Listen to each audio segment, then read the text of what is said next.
One time I was living in Boulder, Colorado, and I was living at a double dose house was the name of the house where I lived. And the reason it was called the double dose house was the double dose band used to live in this house. So it was a hippie community. And they wanted half males and half females in that house just to balance out the energy in the house. And it seemed to be a rule that they would have that kept the house in where everyone just got along and everything. I guess the yin and the yang. So I needed to rent a room, and so I rented a room, and it was about $250 a month. And it was sort of a closet room. It had no windows. It was a basement. It had no windows. It was really small. And I did have my mental illness in that room where I felt really lonely, and I didn't know how to relate to men and didn't know how to relate to people very well and didn't have communication skills. And because of all that, and because I just didn't know how to use my words, I didn't know how to connect with people. And so I felt like the only way I could connect with people was to have beautiful clothes. And I felt like I never had enough clothes. I never had enough to help me connect with people. And so I just kept shopping and shopping so I could try to have the connection and try to go find someone to go out with and try to be noticed and try to have a language, because my regular language didn't work very well. So I just kept shopping thinking that it was going to solve all my problems. And so for many years of my life, and this was most of my life,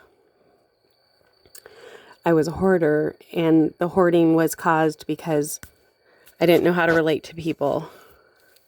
And so there was no exception here, and I lived in this small little shoebox of a room and with no windows, and I definitely hoarded there and just trying to get my life worked out by trying to wear the right clothes, and it was never enough.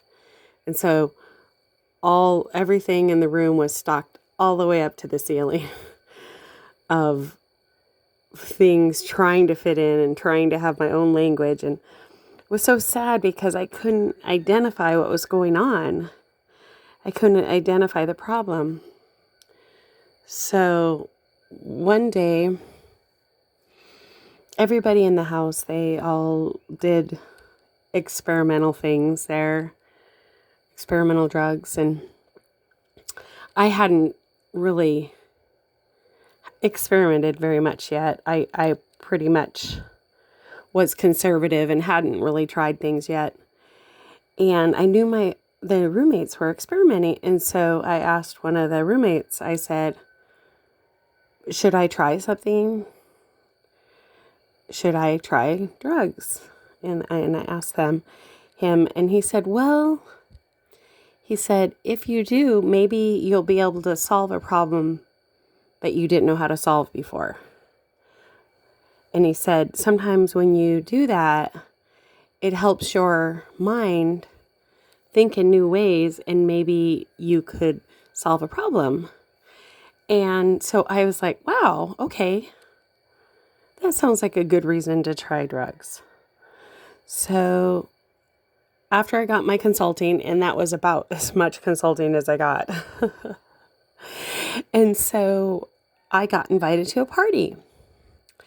And this party was on the turn of the century of Y2K night, which was the turn of the century of 1999 to 2000.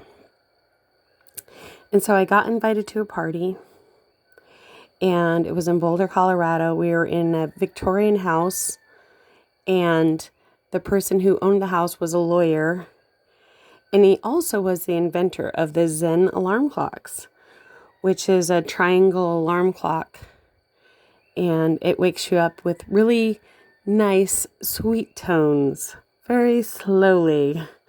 It wakes you up. And he was the inventor of the Zen alarm clock. And so I'm at this really great party, the night of Y2K, the turn of the century.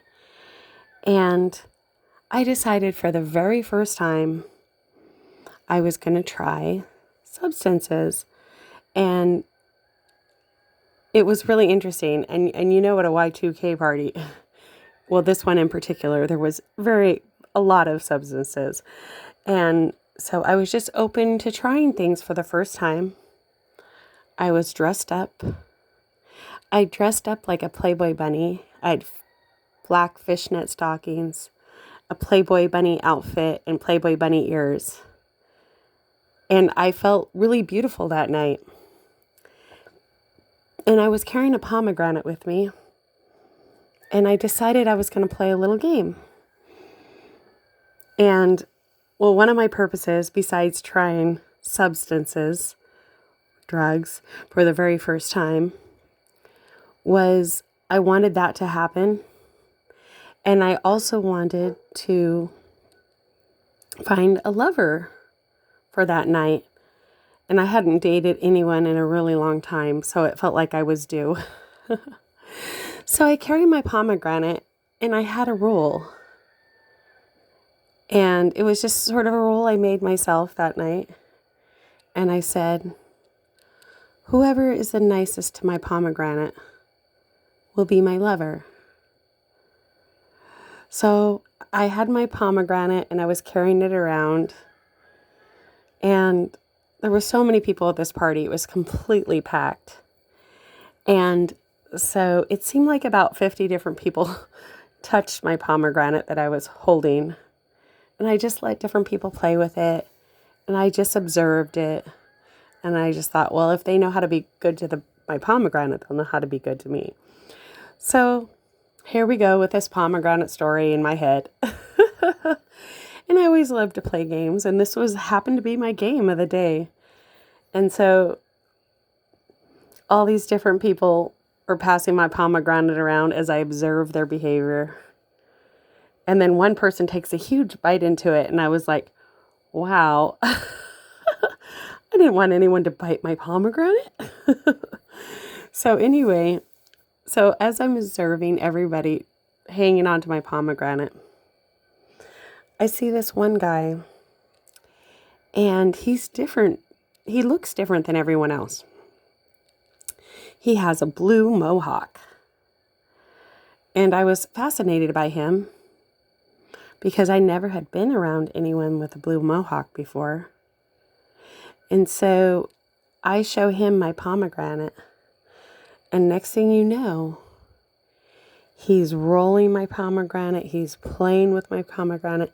He's turning it into a ball, and he's just rolling it on his arms. And then he starts playing with me. And I had this gold fabric, and he's lifting the gold fabric up and down. And he's just so much fun. And I'm like, wow, I like this guy. And at that point, I did try my substances. And what they called it was a hippie flip. And that was when you try 2 substances for the very first time. And you try them at the same time. It's called a hippie flip. I believe this was acid and mushrooms.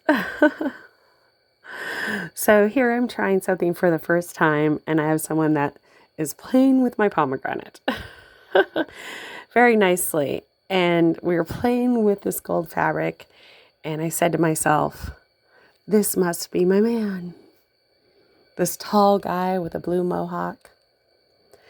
And so I had my eyes set on him, and we had a beautiful night. And it was just romantic. It was just a perfect romantic night. It was very simple, very romantic, very clean cut, very mellow. We just kissed, and we just watched the sunrise together as we learned and got to know each other all night long. and just talked stories and held each other. And it was just really romantic, and it was just so cute how the pomegranate brought us together. The pomegranate story, the pomegranate choosing who I wanted to spend time with. And it was just a really romantic night. He just held me and loved on me, and just we watched the sunrise together as we stayed up all night and played under the gold fabric with sparkles. And it was just so wonderful. And it was the Y2K night. So I woke up in the morning and I was like, oh, the world didn't end. Because everyone was saying that they thought the world was going to end with Y2K. And I just walked around, and I was hoping this man would fall in love with me. But it was just a one night romance of a little kissing and a little hugs. But it was special just the way it was. And it was a special night that I'll never forget. My hippie flip, the Zen alarm clock. And I remember there was all these people